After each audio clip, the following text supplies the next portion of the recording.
Yada Onyankopɔn ase sɛ ɔde ɛnɛ nkwa nso ɔde aka yɛ ho na ne de nso yɛne anuanom ɛbɔ mu esua Onyankopɔn ntiasefoɔ no asɛm. Ɛwɔ mu pefee sɛ ɛsom bebree mu no wɔn ni ano yie ɛfa onipa awie yɛ ho ɛne deɛ ɛbɛto onipa ɛwɔ owu akyire.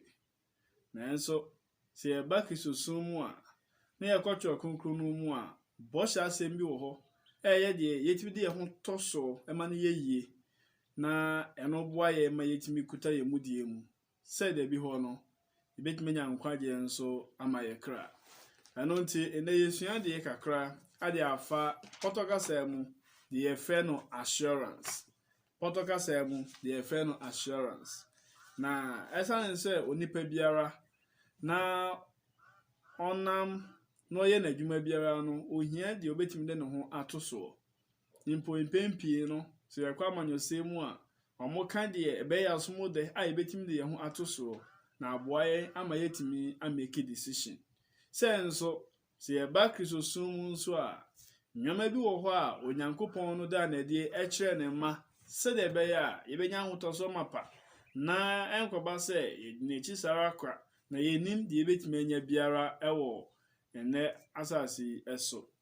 Ɛno nti sɛ yɛsua deɛ afa assurance no ho no na ɛwɔ sɛ yɛhunu sɛ deɛ mu ana onipa yɛwɔ ahotɔso mapa ɛwɔ. Na sɛ yɛsua deɛ ɛwɔ nhoma a Paul ɔkyerɛ kɔma a ɛyɛ ɔsampakani Timothy ɛyɛ deɛ ɛtɔ so mmienu no etiri a ɛyɛ baako ne yi mu a ɛyɛ nson no na yɛbɛsua de kakra wɔ hɔ ehunu assurance a Paul ɔde ma saa ɔsampakani no a ɛno nti otintim wɔ ne gyidie mu na otimi yɛ adwuma no ekosi aseɛ. Ɛno nti sɛ yɛsua deɛ wɔ 2 Timothy chapter 1 na yɛfa efiri ɛyɛ verse 7 a Bible ne say, "For God has not given us a spirit of fear, but of power and of love and of sound mind." Enti Onyankopɔn asɛm a ɔka ɛde ama n'akyidifo nyinaa tie ne sɛ ampa wama yɛ ehu honhom daabi wama yɛ ehu honhom na mmom ɔma yɛ tumi ɛne ɔdɔ ɛne adwemuteɛ. Ɛno nti the fact sɛ wa accept Kristo sɛ ɔyɛ wo nkwagye farebae no deɛ Onyankopɔn asɛm no ɛde ma sɛ Kristo ne wowɔ nie sɛ wamfa ehu amfa mma enti unsuro owuo. Ɛsɛ nipa bebree di ewuo hu nti akwakoye biribi a ɛni sɛ nkɔmɔ yɛ. Deɛ enti ebinom tu Amerika ɛkɔ aduro so ɛne sɛ osusu so obi beku no nti ɔkɔbɔ no ho ban. Deɛ enti a nipa na yɛ ntiantia ɛwɔ nduro so ɛne sɛ osusu sɛ onipa deɛ bɔne mpa ne tirim obedi ne bɔne ɛne nti ɔkɔbɔ no ho ban. Nanso Onyankopɔn de ama agyidifoɔ sɛ ane ɛma ehu bia ɛnhyɛ yɛ so. Na afei so wama yɛ tumi na wama yɛ adwemuteɛ ɛnso. Wei ɛyɛ bɔhyɛ asɛm a onipa biara ɔbɛyɛ Kristoni na ɔsom Nyankopɔn ɛwɔ no kure mu no Onyankopɔn wɔ saa kwan no so ehu oni kono mɔbɔ na ɔdom sa nyama wei no anyinara. Ɛno nti asɛmisa ne sɛ onua ogyidini. So woda so ma ehu ɛhyɛ wo so. So woda so ara take decisions bi a ɛnhyɛ Onyankopɔn anuonyam. Ɛsane sɛ nipa hu nti ɛsane deɛ nipa betimi de ayɛ wu nti Bible ne sɛ yɛn nso deɛ ɔwɔ tumi nso betimi asɛ ɔkra na ne nipadua no. Na mama yɛn nso deɛ obetimi asɛ nipadua no na ɔntimi nsɛ ɔkra no. Na deɛ ɔwɔ saa tumi no ɛne yɛ agye nkwapa Yesu Kristo. Ɛno nti ɛnnɛ mekanfo Yesu Kristo ɛde ama wo. Ɛmfa no ebi a wakɔ akoduro. Ɛmfa no deɛ ɔwɔ kuhwe ase a wonam wɔ abrabɔ mu.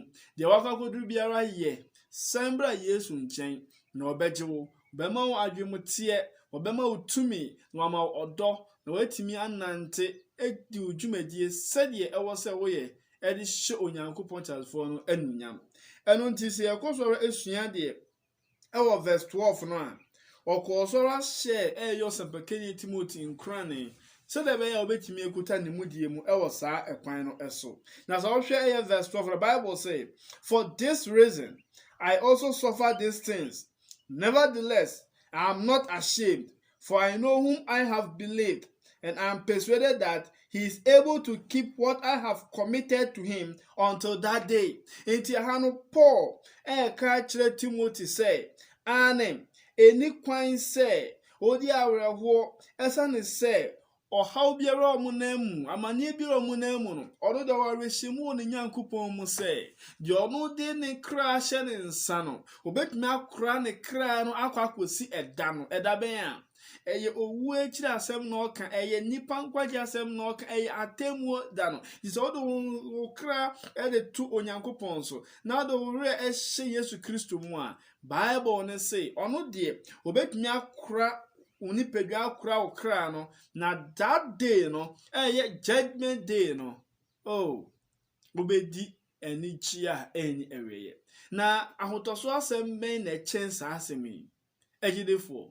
Ɛno nso nti na ɛni kwan sɛ yɛfa asetena mu anigye kakra bi na bɔne mu denti yɛkwa deɛ ɛmfra deɛ ɛnse ana ama yɛahwere yɛn kwa a yɛwɔ ɛwɔ Awurade mu. Ɛno nti sɛ yɛka yɛn hɔ no bio mu a ɔse, for this reason I also suffer these things, nevertheless I am not ashamed. Nti sɛ ɔyɛ ogyidini na sɛ woka nokorɛ na ɛno nti nkurɔfoɔ tan wo a, Bible no sɛ ɛma w'ani ɛnwu.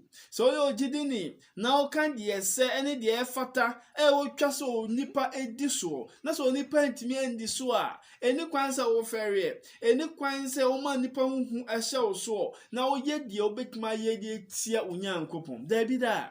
Ɛno nti Paul say, for this reason I also suffer these things, nevertheless I am not ashamed, for I know whom I have believed. Meaning the imaginary. Near owo to me wo so. The owu yen ye see no na ne nsansa son or sorry no di to me e wo so. Onim sa oni kuna waginadi no. Onim sa oni kunu a otimi bo empire egu apata ne panu kitwe bi so. E di feedi nipa mpempem. Onim sa oni kunu a otimi ti obi anani efrafini na yem otimi mani hunu ade. Onim sa oni kunu a otimi ma obi anaso asie eti asem. Onim sa oni kunu a ni demu nti won mo ye bubuafo a omo te abobo ano no omo mu enkwa emom timi nante. Sa obarima no na wagye na die. Na se Yesu Kristo na wo so wagye na die dia emfa ne die ye beye wo ensuro. Esa ne se unim die wode wo kra no ahye ne nsa na obebɔ ho ban ede akwakosi awieye. Enti Paul de o say ani enokre, for I know whom I have believed and am persuaded that he is able to keep what I committed to him. Owa reshemu mapase de odi ahye ne nsa biara no obetimi akra. Enti ede important na odi hye Awurade nsa.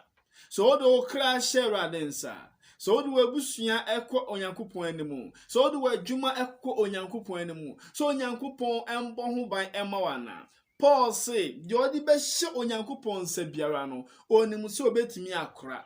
Akwa kosi da no. Na ɔno mpo de wamfa nyoma hunu bi ankɔhye ne nsa ɛyɛ ne kra ana odi hye Kristo ensa. Ɛno ana ne metufo na mi hye onkra ne sɛ ɔyɛ Kristo ni a kuta omudie mu na gina pintin esa ne say de yede yankwa ahinta ne mu no. Bible say there be ho no ɛda obeda ne ho adie no saa da no nso na yen so ye ne onyam ebeda adie esa ne say ye de ne onyam no ahinta wo ba no mu.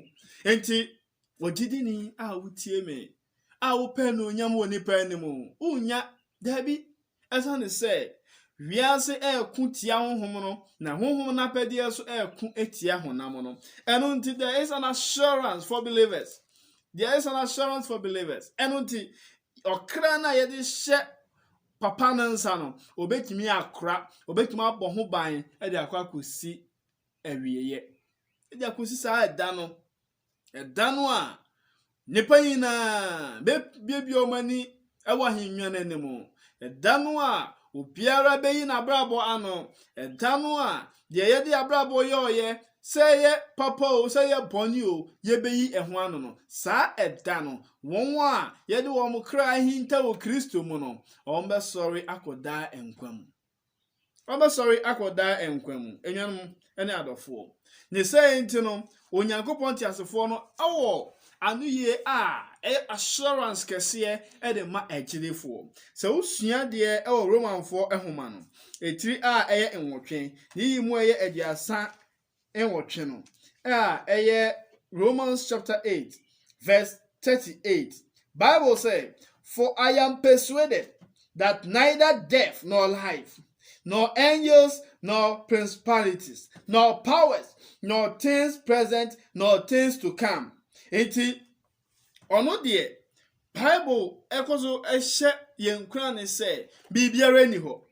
Bibiara ni ho.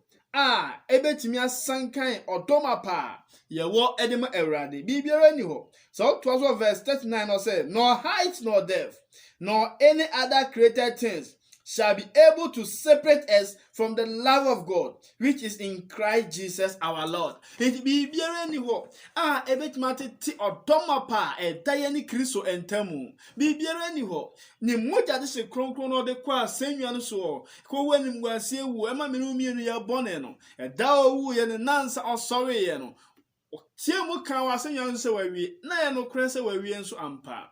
Yen kwagye nyina hinta wo Kristo mu. Ite bra so ya asomre ma ho kwan ma onya chefa wa subo mu no. Se de Kristo wu ye ne yesie no no. Se enso wo so ye do hyensuo no mu. Na ye pagya no nso ba enkwa fofuru ye mu. Ni saa ni nti no saa odo no ehye Kristo emma ne ye di oye wa senua no so no saa odo kro na Kristo nam so e de agye wo nkwa na saa odo kro na so na Bible ne say ye muntimi nteti de biara da enyo owuo.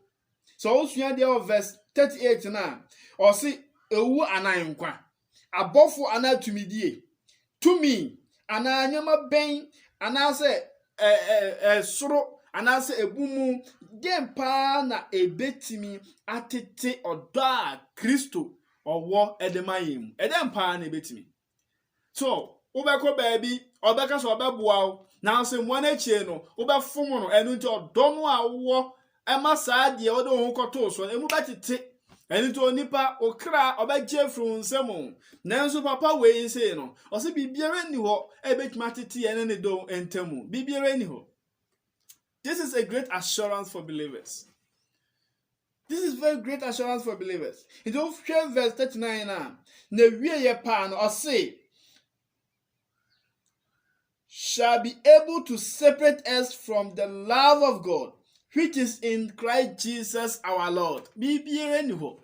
Ebetimi atete sa odo no ewo ye ni Kristo entemu no. Bibiara eni ho sa ekwan no so bibiara eni ho eno nti Bible no ekoso ara ehyeminu mienu enkura ne se Kristo de odi kan edoye na oyiniye pefe ana ode doye esa ne se na odo no ehye no so ebro so eno nti oye de onyankopon epe se de be ya yenso yebetumanya enkwaje ede amaye kra se esua de Yohane homa edi kan no etiri eyemie no na yimu eye enum no na se esua de ewo enum no Bible say, "But whoever keeps his word, truly the love of God is perfected in him. By this we know that we are in him." Eti yetimika so nipa bia ntimi nwie peye hane wabua ne yie nipa bia ntimi nwie peye na so Bible no ma great assurance bi wa ha na Messiah came once and he said, "But whoever keeps his word," obi biara okra onyankopon asam no ede na wo ema no truly the love of God is perfected in him. It is okra onyankopon asam no dia ene no onyankopon do no ema wo wie peye ewo ne mu. So you can be perfect, yes, in Christ. You can be perfect because it's not about you. It's about Christ. It's about his blood. It's about him. It ono anobetuma ma wawie peye ewo saa ekwan no eso. Nti we eyadinya kese ene ma onipa biara. We di ye eyadinya kese ene ma onipa bi odi Kristo achi. Moma yen kase ye som no biara na yewu anansa. Onipa wu anansa e da bi. Onipa wu anansa e. Se ke yewu na ka yen so bi odi anka Bible say ka yen ye nipa nyina mu mobrofo. Na mmom se yewu na se ye be sori de a na enkwagye bi wo wu akire de a And there is a great assurance for believers that believed in Christ. Yes, there is a great assurance for all those that believe in Christ. Enunti bredodo a ye ben onyankopon ewo nasemu, bredodo a ye ben onyankopon ewo entiase mu, bredodo a ye ben onyankopon ne hwehwe onyankopon na chiri kwan nam ne doba kwan na ode abeto wo no so no. Na bibiara koso di adanse pefese ane onyankopon wo pese ochi onipa biara enkwa. So sua de ewo Hebrews chapter 10 verse 22. Hebrews chapter 10 verse 22. Verse 22 na Bible no say, let us draw near with a true heart in full assurance of faith, having our heart sprinkled from an evil conscience and our bodies washed with pure water.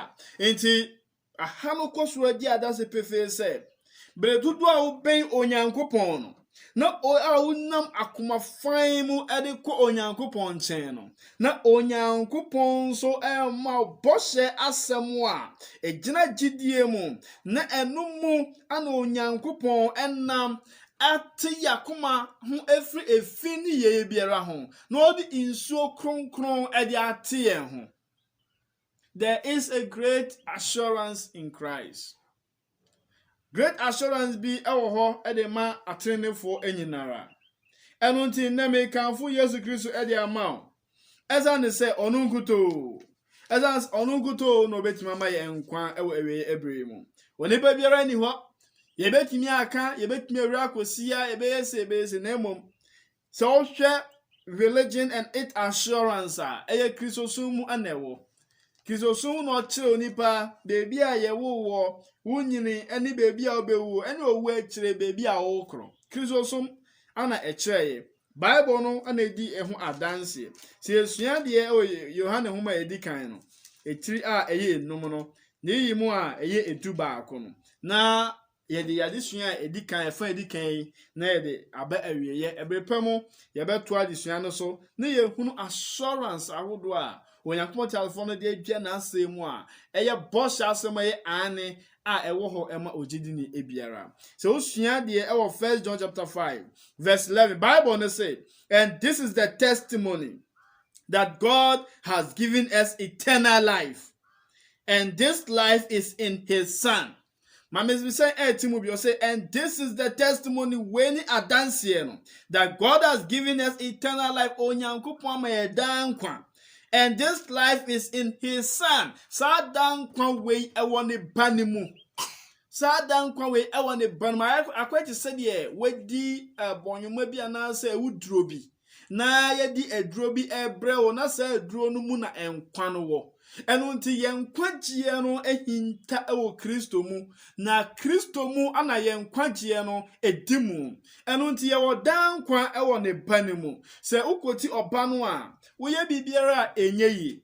Ukoti oba na ye bibiara enyeyi. And say twaso ewo verse 13 or say, these things I have written to you who believe in the name of the Son of God, that you may know that you have eternal life, and that you may continue to believe in the name of the Son of God. Inti ahano koso di adanse pefe se o se o tronka tai Abraham sedie beya mu benya gidie ewo ni dinum ewo ba ni dinum eye danger that you may know that you have eternal life. Sedie beya ube hunu ampa se wo dankwa. Inti o didi ni a onyu ndi se wo dankwa no, you have a problem. Wo dankwa ni banumu, and that you may continue to believe in the name of the Son of God. In the same bekoswa jene banidino edieno yawo enkwa. We have eternal life. Onya awutieme. Found mu yodi ebiara wonemu. Found ebi akwa kodru. Se ne obeti sansemu yase. Na obeba wachi. Na obetimi abwa ama wonso waye de wose woye the part of man's salvation.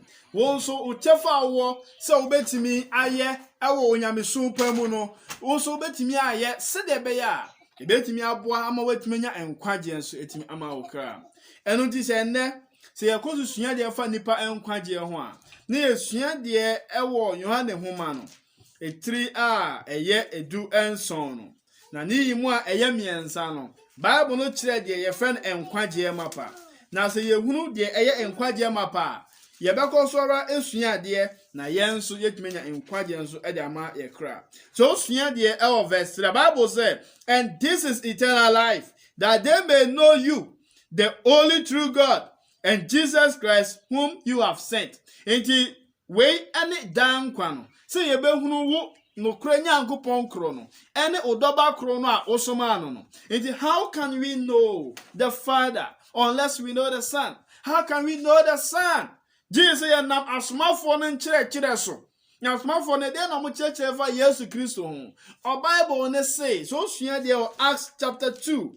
Bible no ɛma yɛhunu kwanya bi a nipa bi nyae. Ɔmo nam saa kwan no so ɛma ɔmo nso tumi nya nkwagyeɛ ɛde ma ɔmo kra. So sua deɛ ɛwɔ Acts chapter 2 verse 36 no say, therefore let all the house of Israel know assuredly that God has made this Jesus whom you crucified both Lord and Christ. Enti mu hunu say now no Yesu na mu kum no no Onyankopɔn de na yɛ otemfuo na ɔsanso de no ayɛ deɛ yasra no de ɔyɛ ɔgyefoɔ. The Bible so mo tie na ɛwɔ ɔmo akoma mu na ɔmo bisa Petro nya asomafo aka enua no mo yɛnyɛ den. Enti that we can also read from verse 37. Although now when they heard this, they were cut to the heart and said to Peter and the rest of the apostles, men and brethren, what shall we do?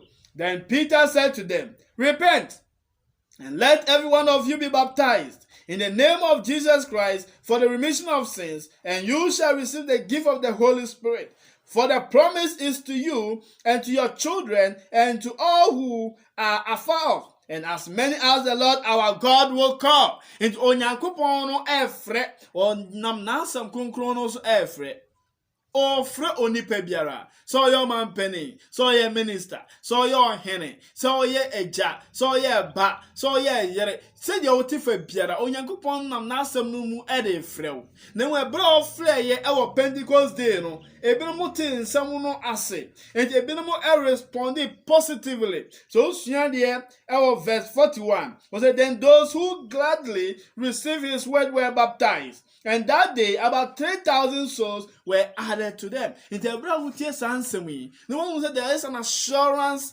in the Bible. Nipa ewon kwagye ewo owu akire no. Won so meton safra so won so be on kwagye adwuma. Ebrawa te Onyankopɔn telefo asɛm yi, emprenwu akoma.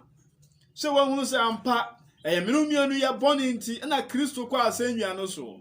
Na yekunu no wo wuye na esie na ne nansa no sorry o se mimisa so gidi ana se ane de ne wo so ma ho kwan na ye fa ho hye nsuo mu Romans chapter 6 verse 3 na yensie wo nsuo mu na se epegya ofi nsuo no mu a won so wanyane aba enkwa foforo mu na won so de waka na safo kronkron no ho Acts chapter 2 verse 47 na won so atro din won kwa homa no mu wa yuafi sum tumi ase na de waba ne doba na hinie mu Colossians chapter 1 verse 13 na wugina sa assurance wenu nyina so asori Nyankopɔn akosi ase na da bi okase mu so nka wi ase a ka won so watumi nyankwagye e de ama okra Onyankopɔn dofo Onyankopɔn hyira na onye okese Church of Christ bi ebe hu biara no koho na ko bisansem bisa biara wo na onya nsem nyina no yi a ometuma aboa wo ama wo so nya chefa wa subo mu ama wo so watumi nyankwagye ama okra Onyankopɔn hyira na onye okese e wo Yesu Kristo din mu bye bye.